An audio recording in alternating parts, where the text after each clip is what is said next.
Assalamualaikum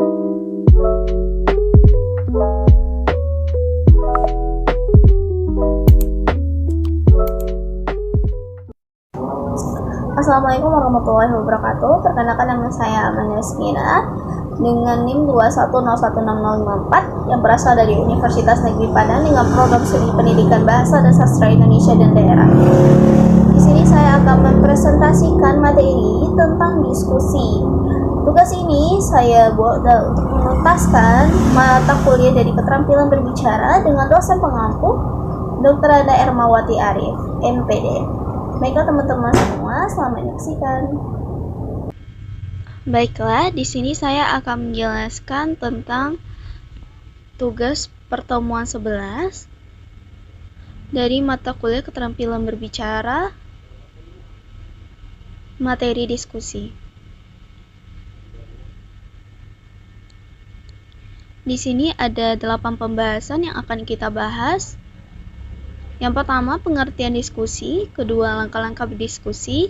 Yang ketiga, hambatan berdiskusi. Keempat, tempat duduk berdiskusi. Kelima, manfaat berdiskusi. Keenam, unsur-unsur diskusi. Yang ketujuh, jenis diskusi. Dan kedelapan, praktik diskusi.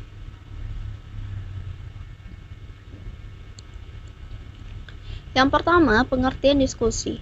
Diskusi merupakan pembahasan sebuah wacana atau masalah yang mana hal tersebut dilakukan oleh dua orang atau lebih. Dengan diskusi juga merupakan salah satu cara untuk memecahkan masalah dan mencari kesepakatannya. Menurut Samani tahun 2012. Kedua, langkah-langkah berdiskusi.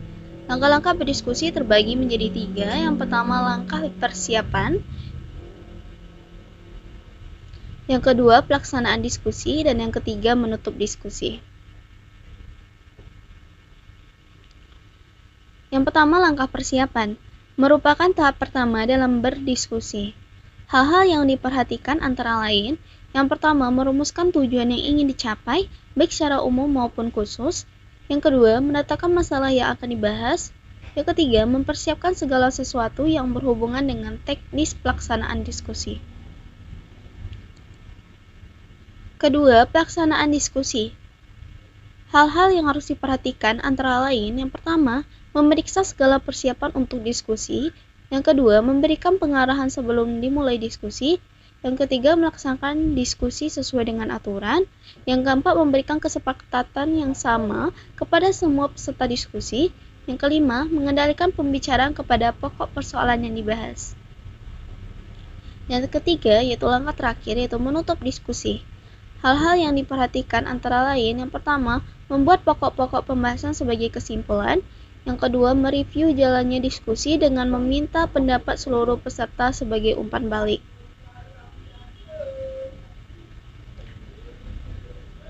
Yang ketiga, hambatan berdiskusi.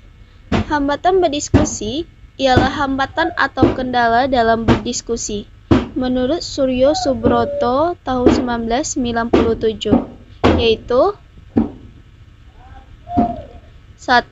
Hasil diskusi tidak bisa ditebak bagaimana hasilnya, tergantung ketua dan partisipasi anggota. Yang kedua, suatu diskusi memerlukan keterampilan-keterampilan yang tertentu yang belum pernah dipelajari. Yang ketiga, jalannya diskusi hanya dapat dikuasai oleh siswa yang menonjol. Keempat, tidak semua topik dapat dijadikan pokok diskusi. Yang kelima, dalam diskusi siswa kadang kurang berani untuk mengeluarkan pendapat. Keenam, untuk mendalami materi diskusi memerlukan banyak waktu. Yang keenam, siswa akan susah mengeluarkan pendapat jika siswa di kelas banyak. Yang ketujuh, siswa akan mulai berani untuk mengemukakan pendapat jika suasana diskusi hangat tetapi sulit untuk membatasi pokok masalahnya. Yang keempat, tempat duduk berdiskusi. Tempat duduk berdiskusi dibagi menjadi beberapa kelompok diskusi agar sama rata, yang dimana semua anggota diskusi bisa duduk melingkar di dalam masing-masing kelompok diskusinya. Dan guru mudah dalam berinteraksi dengan kelompok atau personal. Ada juga beberapa siswa yang kurang dalam pemahaman karena membelakangi guru. Ada 2 metode atau dua mode tempat duduk dalam berdiskusi, yaitu yang pertama, meja dan kursi dibentuk menjadi lingkaran, di mana nanti anggota diskusi dan pemimpin diskusi bisa saling berinteraksi tanpa ada yang tertutup. Yang kedua, meja dan kursi dibuat saling berhadapan agar semuanya bisa berhadapan dengan anggota diskusi lainnya dengan mudah. Yang kelima, manfaat berdiskusi. Manfaat dari berdiskusi yaitu yang pertama, melatih untuk lebih berpikir kritis. Yang kedua, melatih kemampuan berbicara di depan umum. Yang ketiga, mengembangkan daya pikir, pengetahuan, dan pengalaman. Yang keempat, membiasakan sikap saling menghormati dan menghargai sesama. Kelima, menumbuhkan kreativitas dalam diri masing-masing. Keenam, unsur-unsur diskusi. Unsur-unsur diskusi terdapat 5. Yang pertama adanya moderator. Moderator ini bertugas sebagai membuka diskusi, memperkenalkan anggota diskusi, mengatur proses penyampaian materi, dan menutup diskusi. Yang kedua adanya pembicara. Pembicara di sini bertugas sebagai menyiapkan materi diskusi, menyampaikan gagasan materi, dan menjawab pertanyaan audiens. Yang ketiga, notulis. Notulis bertugas sebagai mencatat topik permasalahan. Yang kedua, menulis kesimpulan diskusi. Yang ketiga, membuat laporan diskusi. Kemudian yang keempat, peserta didik. Peserta didik bertugas sebagai menunjukkan solidaritas dan partisipasi, mengikuti tata tertib, menjaga kelancaran dan kenyamanan diskusi. Ada 2 unsur materi dan fasilitas dalam diskusi. Yang pertama ada unsur materi, yaitu topik dan tujuan diskusi. Yang kedua ada unsur fasilitas, yaitu ruangan, meja, kursi, buku, alat tulis, dan lain-lain. Yang ketujuh ada jenis-jenis diskusi. Jenis-jenis diskusi terbagi menjadi 5. Yang pertama ada diskusi kelompok. Diskusi kelompok merupakan jenis diskusi yang paling sederhana yang sering digunakan. Diskusi kelompok ini memerlukan moderator, pembicara, notulis, dan peserta diskusi.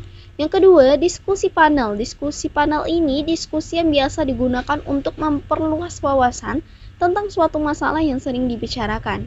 Diskusi ini melibatkan pakar atau pembicara. Yang ketiga, adanya konferensi. Konferensi merupakan sebuah diskusi atau sebuah pertemuan untuk merundingkan maupun bertukar pendapat mengenai masalah yang dihadapi bersama.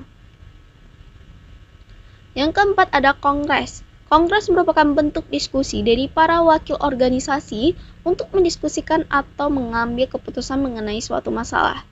Yang kelima, seminar. Seminar merupakan diskusi yang digunakan untuk mencari kesepakatan dan kesamaan dalam menghadapi persoalan yang bersifat formal. Yang kedelapan, praktik diskusi. Praktik diskusi ini contohnya saja, dan diskusi akan dilakukan oleh 4 orang, maka prosesnya sebagai berikut. Yang pertama, kita saling memperkenalkan anggota diskusi terdahulu, kemudian memilih siapa yang akan menjadi moderator dan notulisnya. Yang kedua, setelah terpilih, moderator dan notulis memperkenalkan diri kepada sesama anggota diskusi agar saling mengenal lebih dekat.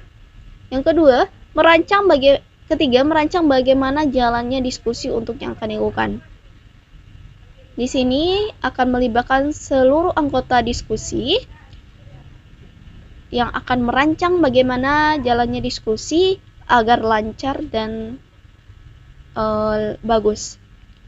Yang keempat, setelah itu membicarakan tentang masalah apa yang akan didiskusikan dan diselesaikan. Tentu kita atau diskusi tentu ada masalah yang akan didiskusikan. Contohnya masalah sampah, masalah banjir, atau masalah peristiwa alam.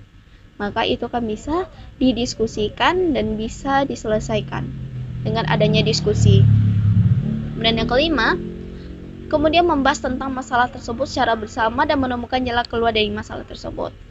Di sini diperlukannya partisipasi semua anggota agar bisa menemukan jalan keluar dari masalah tersebut. Yang keenam, Pada saat berdiskusi, penulis akan mencatat hal-hal penting dan membuat sebuah laporan hasil diskusi dan kesimpulan. Di sini, penulis akan membuat sebuah laporan hasil diskusi dan kesimpulan terkait dengan yang telah didiskusikan dan diselesaikan dalam kegiatan diskusi tersebut.